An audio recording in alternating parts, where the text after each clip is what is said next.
actually, I was born and raised in Switzerland, and when I finished one period of school, I came to the United States, and I came with a backpack.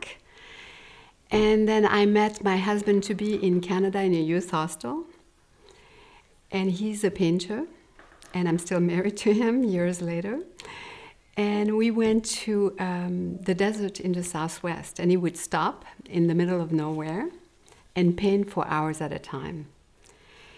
And after I read every book that we had in the back of our pickup truck and reread them all, I actually had a little book on macrame that I had picked up at the Museum of Modern Art in San Francisco. And he happened to have wax linen for fixing his moccasins. And essentially, between those two, a piece was born. And I would like to show it to you now. Okay, so essentially, out of the wax linen, and then seeds that I found in the desert on plants, I actually had a hammer and nail to do the holes in the beads. And I actually created what was going to be a belt, but it never got finished, and that's the reason why I still have it, because all the other pieces that I ended up making during that period, I ended up selling them in a consignment store with a jeweler, and then this particular jeweler decided that he wanted to take me on as an apprentice. But he refused to have me work on his work. He said that I should just work on mine. So essentially I was mentored. And then I learned metalsmithing. And then between the two, between macrame and then metalsmithing, then my work was born out of that.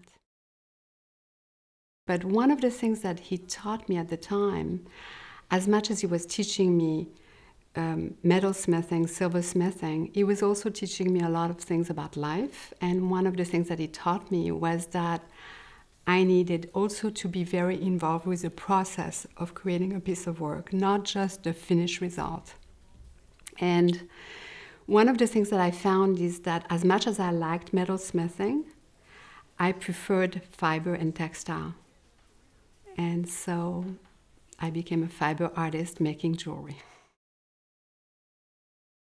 Essentially, if you're going to be working hours, to be a productive artist, you need to be able to really allocate an enormous amount of time creating work. And that means that you need to find a level of comfort into the actual process of making the piece that will keep you passionate enough to keep doing it, especially if you don't immediately find success. And so while you're actually creating the piece, you need to feel a connection. And that's a deep soul connection that nourishes you while you're creating the work. And that's not the actual finished piece that nourishes you, but the actual process of making it.